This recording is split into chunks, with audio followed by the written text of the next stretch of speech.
Huzzah and welcome to Beyond the Gates, an Ohio Renaissance Fair production. On this show, you will hear from all your favorite members of Streetcast, vendors, and stage shows. We will hear wonderful stories from years past and find out who are the people who make the fair as magical as it is. So please, join us and enjoy Beyond the Gates. Hello, everyone, and welcome to another episode of Beyond the Gates, an Ohio Renaissance Fair podcast. Uh, this week is, unfortunately, the first week since Fair has ended for the season, but I'm still going to be out here with a few more episodes left of this season of the podcast. And this week, I'm joined by my very good friend Richard. Richard, how you doing today? Hey, Lucas, I'm doing good. How are you doing? Good, good. I'm really glad I was able to get you to come on the show this year. Yeah, I'm happy to be here. It's a dream of mine. It's a dream. A dream. Yeah. So Richard, how many years have you been on cast? So counting 2025, this will have been my fourth season. Yep, four seasons. Started in 2022. For those of you out there and might have caught on to that, Richard and I started the same exact year, and we joined court together hmm for our first year. So, Richard, what guilds have you been in? So like you said, I started out in court with you. Great time. I spent 3 years in court, and then this last year, I switched over to the Pirate Guild. What characters have you played? So characters I played, so those first 3 years in court, I was the same character. I was Sir Philip Sidney. He was a poet and parliamentarian, working in Queen Elizabeth's court, um, which was a blast of a time. And then this year, I switched over to my pirate character, Casper, who is a former German, I mean, he is German, a German merchant who then switched over to the pirate life and is now the quartermaster for the pirate crew. Why did you start with court? Um, Fort just seemed like a very interesting place to start for me. Going into this, I had been to the fair a few times, but I primarily had a big background in like history during this period, so I was really interested in seeing historical characters portrayed out there in kind of the um, not necessarily super historically accurate, but historically based and mildly fantastical way that we present historical characters out at the Ren Fair. And I was very interested to try and join in on that, especially um, as the character choice that I made being a poet. I was really interested in the literature at the time. I knew that was an area that I had a mild bit of expertise in, so I could, jump in, and I was very invested in trying to make all that a reality. Why did you switch to pirates? So I switched to pirates, not necessarily for any, bad reasons or anything. I wanted to try something new at the fair. I had gotten, I'd say, a good few years out of Sydney. I had a lot of fun being on the court.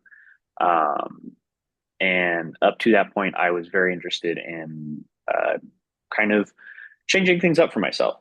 Going, over to the pirate side seemed very fun. I had done choir for a couple of years up to that point too, so I was very invested in like the singing sea shanties, and I had participated in a couple of pirate playtimes. So I was um, very invested in trying to make that a full turn, and I had a whole lot of fun this year doing it. It was a very good time, kind of being a part of it for once, rather than seeing it in passing and then jumping in to help when I could.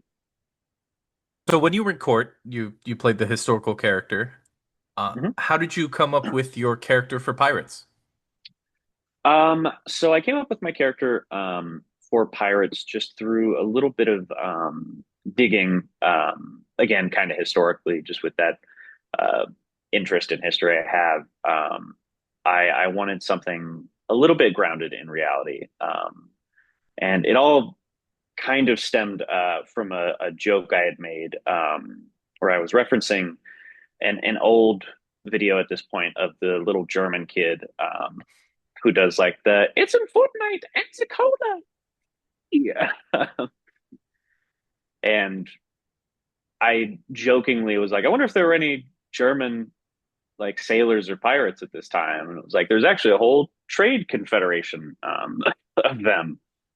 Um, so I found a couple different like historical references, specifically ones who like worked in England, and I kind of looked into like what they did um, specifically and how they interacted with like other countries. And from there, Casper just kind of was a molded conglomerate of historical characters, Werner Herzog impressions, um, and kind of attempting to be the most insane straight man type character that the pirates could possibly have. Um, just a lot of deadpan, the wildest stories you've ever heard delivered with no inflection whatsoever. Um,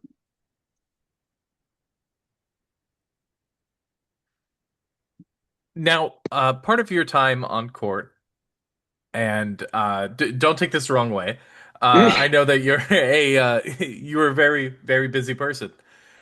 So the times that we would see each other on court were few and far between throughout the day because of mm-hmm. all the shows that you were involved in. So, what shows are you involved in? And I think this year for you has been a little bit different compared to previous years. So, if you want to touch on other shows that you were involved in as well. Yeah, so since our first year, I've been a part of the chess match, human combat chess match show. Um, which kind of started me on the path to the various fight shows that have been at the fair, and then the ones we've added recently, like School of Defense. But this year in particular, I was fully dedicated to the fight shows. Like I had mentioned before, I'd done choir for a couple years um, in the meantime, but then stunt show finally kind of became my full show um, officially as of last year. So this year I was just kind of exclusively running between Human Combat Chess Match, the two stunt shows a day, and then helping run classes at the School of Defense show, also at the chess field later in the day. Now, for everybody that I've had on the show, their episodes have had somewhat of a theme that I knew what the person was involved in and the different things that they've done. So for your episode, I want to kind of dive deeper more into the whole fighting aspect because that's something Mm-hmm. that we haven't touched on this episode before, really. I think with Tyler's episode earlier this year, we talked a little bit more about the School of Defense and the human chess Yeah. match and stuff like that. But oh, and also on Clancy's episode because he talked about being one of the speaking roles. Mm-hmm. What made you want to do fight? Um, so my desire to do fight actually kind of started a very long time ago, when I was a young kid being brought to fair by my grandparents. I saw the pirate stunt show way back when the pirate ship was just one whole ship and not cut in half with a giant stage in the middle of it. Um, and I saw all that happening, as well as the swordsman show. And I think from that point on, in my mind, it was just sort of solidified as like, this is the coolest possible thing I could do ever. And, my taste in movies after that kind of reflected that. Like the Pirates of the Caribbean, anything with like really cool, flashy sword fighting sequences. So of course, that first day after we had joined the cast, where it was like, yeah, and we've got this fight show that anybody can do, and we'll teach you how to sword fight. You can, perform it for everybody. I was like, that's it. That's exactly what I want to do. um, and it kind of went from a very cool thing that would make very young me happy um, to my favorite thing really to do with the festival, and kind of consumed my every waking hour. As you remember, me not being there at court, I was doing fight stuff all day. What shows that you're a part of involve fighting? So all three of the shows that I am a part of involve fighting. We have the human combat chess match, which is a bit of story where two characters kind of settle their disputes by using different villagers or nobles or pirates, fae, etc. Um, when they take certain chess pieces to sort of establish, you know, I guess who's right in this dispute, or it's been settled in a lot of different ways in the past. This year, we kind of went back to apparently what the old formula was, where there was just a little chessboard and they would kind of call out moves, take the pieces, and then we would run out and fight one on one. So we had that. The Pirate Stunt Show, which is a bit more intensive rather than individual fights. It's these giant group. I think at most at a time we had like 13 people on the stage, all just kind of fighting each other. A mild free for all with a bit more like stunt action, like high falls, jumps, flips. You know, we had guns and fire, which are a very cool novelty to have out there. And then, of course, my third show, School Defense, a bit more audience interactive, where people got to kind of come inside the chest field and using the poly rubber weapons, learn different historical techniques like poleaxe or longsword or dagger. This year, I think we introduced a new one that's not necessarily historically accurate for our time period, but is a historical fighting style, and it was a tomahawk and bowie knife. So just to kind of give the patrons a bit of an idea of what we might use when we're writing fights for the chess match or for the stunt show. Um, and yeah, those were my three fight shows. How does one train for a fight show?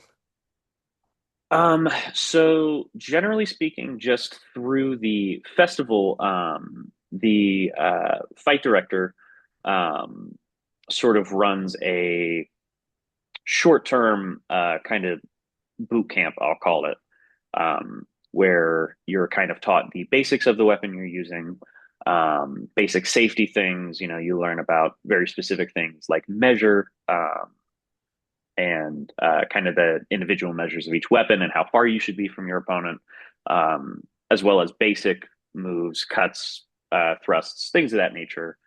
Um, that's at least like the initial cast sort of training you get.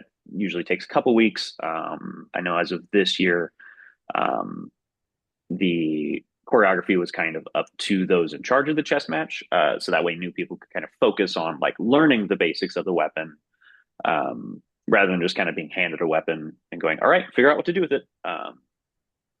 Which I've appreciated as someone who would not do good in that environment where I'm just kind of thrown, to the wolves. Getting that kind of group training where you're all learning together, even just the simple things, and maybe they pepper in some more complex moves for you. Things like that are kind of the way cast is generally trained.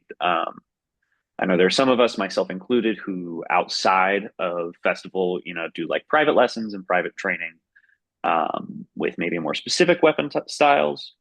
Um, and that, of course, is kind of a personal basis. Who's around you that is a professional and certified to do all that. Oh, and then, of course, I guess I completely forgot to mention this one earlier. In the off season, we have a fight guild, which is a longer term training where we go into a bit more of the historical technique with different styles. So, like this last summer, I got to teach different cast members George Silver single hander sword, which was contemporary to the festival period, and it was a English style that most, if not everyone who was trained in England to use a sword at least knew George Silver. Um, so yeah, that's also another way cast members, once they've joined, after that point they can do Fight Guild, and can get a bit more specialized training in a weapon style of their choice, which is a real fun time. Gets us all kind of out there a little early, and yeah, gets you a different perspective that you might not get on um, choreographing fights if you just ran through the initial, chess match training. Now I know you're in, I would say, more heavily involved in the shows than you are now compared to when you began. Mhm. When does the training for Fight Guild begin? So that begins usually around mid-March.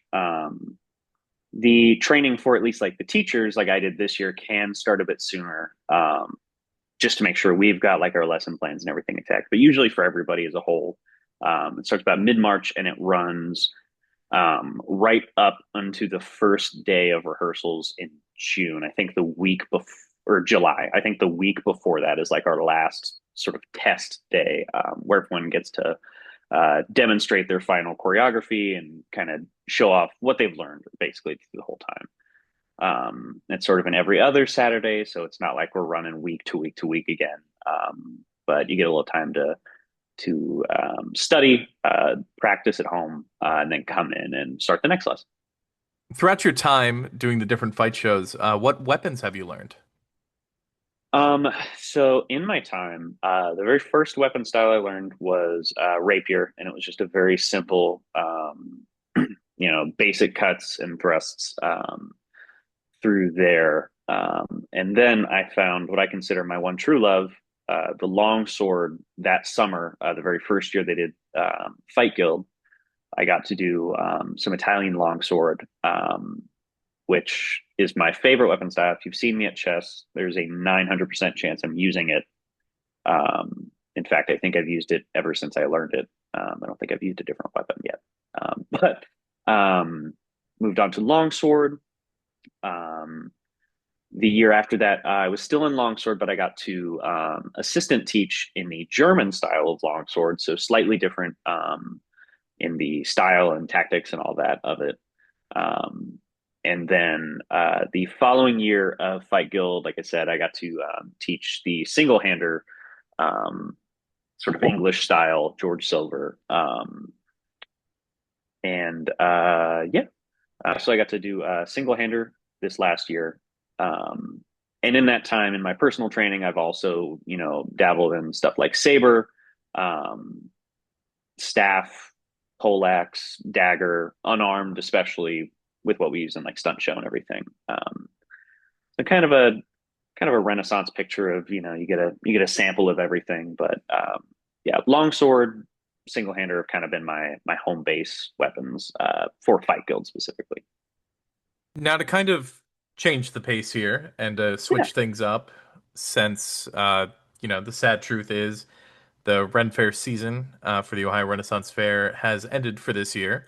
Hmm. But that doesn't mean that the park has officially closed down yet, because Yuletide will be starting soon at the Ohio Renaissance Fair Park. That's right. Uh, and I know that you are heavily involved in that as well. So, Richard, what is Yuletide? So Yuletide Village is a very fun experience. It's a bit more of a sort of land at a time, Christmas themed, light version of the park. So we're not necessarily based in 1572. Queen Elizabeth is still present. She's walking around visiting the shops, but we also have um, people dressed as like the Island of Misfit Toys characters, the Toy Box Brass. We have a tin soldier.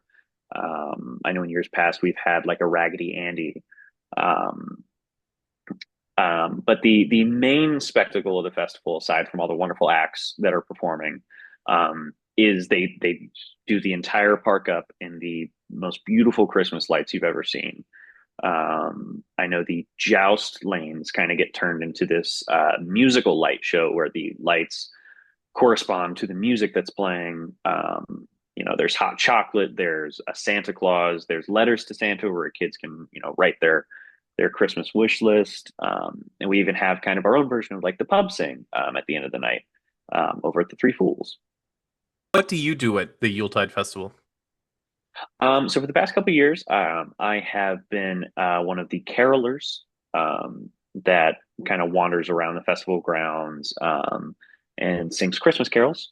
Um, I've also in that time helped host the pub sing at the end of the day, introducing acts, stalling for time when acts are kind of running around in the freezing cold trying to get there as fast as they can. Um, and just generally, I've tried to make myself available to assist otherwise, however I can. I know last year the Krampus group did sort of a shirtless run um, just to open up the pub sing all the way around the park. I participated in that despite how awful it felt in the freezing cold running. um, but yeah, caroling, working the pub sing, occasionally getting pulled into shenanigans that I otherwise regret, but have a fun time doing. What could people expect to see and do at Yuletide? Because I just don't want to give the impression that it's a typical day at the Ohio Renaissance Fair. It's different. It's kind of its own thing. Yeah, it's definitely a different look. It's the same grounds, but honestly, when you're there, it feels like a completely different place. Just because one, they've kind of closed down a different part of the park to keep you a little more in the same circle. But they've sort of split up the park. So on one side, it's a little darker, it's a little more fantastical and spooky, and they've got like a Krampus there who's protected by large Viking men holding spears, and people line up to take a picture with them. It's not necessarily scary like a Halloween exhibit, but it is, it's a fun, different look at like the Christmas time traditions. And then, further up the lanes, you've kind of got the brighter, more merry section where you might find the Santa Claus or the train that moves through the grounds where people can kind of travel and see all the lights. There are still some vendors open that do sell very wonderful things. A lot of them are people who are here during the season, but a lot of them will change what they do to kind of meet the theme of the year. They'll have Christmas themed things. They'll have a lot of warm wool gloves and socks, which are very useful when you're working out there. Um, and all the shows tend to be a bit Christmas themed. They've got story time. I know the Wenches a Wailing, a very popular group at Oren, sort of transform into the Wenches a Wassailing, and they tend to do more traditional Christmas songs, as well as a couple originals that are, in their same kind of funny pub humor, but again, still themed for Christmas. And yeah, it's a lot of the same acts, sort of like the vendors. You might see a lot of these acts at Oren, but they are not necessarily just doing their set from Oren. They have transformed themselves and their sets sort of into this wonderful wintertime Christmas theme exhibit, and they just help transform the entire place into, like I said earlier, this land at a time, this wonderful. You feel like you're in a Christmas movie almost. Just all the lights, the hot cocoa, the songs. It's a great place. As we wrap up here, I just have a few more questions, and they're Yeah. usually my go-to questions that I end every show with. Huh. So, Richard, in your time at both Yuletide and Oren, do you have an experience with a patron that has stuck with you? Um, oh yes. So, and it actually came, unfortunately, or I guess not unfortunately, it came very early in my time. It was our first year, and we were working the knighting ceremony, and I had a very kind of surreal moment with it was just a little kid. He was very excited to meet the queen, and he was dressed like Robin Hood, which is historically what I used to dress up as when I was a little kid. So I was like, oh, that's cute. And I got assigned to kind of walk him through everything at the knighting ceremony, and I was talking to him, asking him his favorite parts of the day, and there was a very strange moment where I hadn't fully considered, I guess, that people could like recognize you at the fair. Um, I don't think I've ever considered myself like a very crazily recognizable person at the festival or anything like that. But there's a very strange moment where he asked me about like the chess match, and he was like, I saw you fight today, right?" I was like, yeah. And he was like, I want to do that when I grow up. And it felt really weird because I feel like I remembered having that exact same interaction as a kid with one of the members of the pirate stunt show, 20 years ago when I was a kid. And it was I don't know, it hit me very hard of like, man, like I get to come out here and essentially give to other people what, I got a lot as a kid and I really loved. And, what essentially put me on the path to doing this. It's brought a lot of joy to my life, and I think it really made me sit back and consider it for a little bit. How grateful I was to go to this kind of place and have these interactions and everything. It's great. Thanks a lot for sharing that. Yeah. What is the biggest change that you have seen at Fair?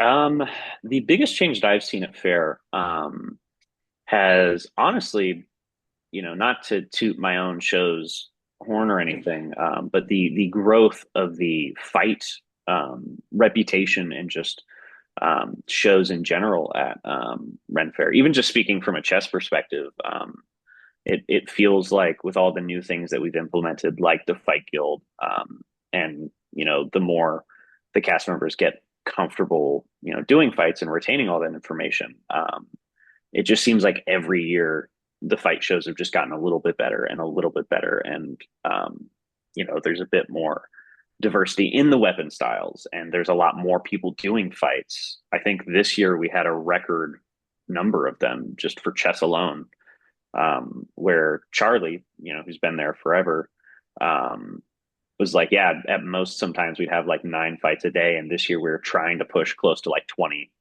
Um, so just doubling that and seeing that growth has been really cool. Um, Knowing, I feel like when we started, it was still a bit smaller of a show. So like, if you were missing that day, it might be like, okay, chess is just shorter. Like we're short a fight, we can't replace it. Whereas this year, it feels like we just had a nice revolving cast.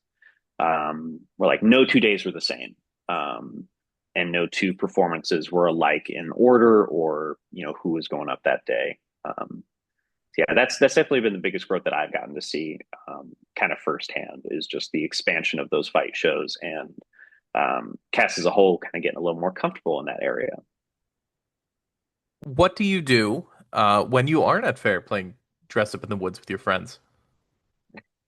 So when I'm not playing dress up in the woods with my dear friends like Lucas, I am usually working tech. I do tech support um, for different software companies, and I am also assisting at different schools in things like choreographed sword fighting for plays and stage productions. What would you say to someone who is thinking about auditioning? Absolutely do it. Frankly, you have nothing to lose. I've had a lot of people in the past who have auditioned and they've, spent a lot of time like mulling the decision over beforehand, and they keep asking me like, "What's it like? Like, what's this experience like?" And I don't know how to tell them. Like, it's hard to put to words, but you won't regret it in the slightest. You're gonna have a great time, and even if you come out of the season, say you got in, and you're like, you know what, it wasn't necessarily for me, but I had a great time. I think there's still a lot you could take away from it, um, as just like a worthwhile life experience. Like, you know what, I did it. I went out there. I experienced this thing that I can't really experience anywhere else. Um, and now I get to carry that with me. Or people like us, we do it once, and then we're kind of stuck. And we're happy to be there and we're having a great time. Like I said, just absolutely do it. Go out there, show them what you got. You're probably going to come away with a great time. And finally, to wrap up the show here, why do you keep coming back year after year?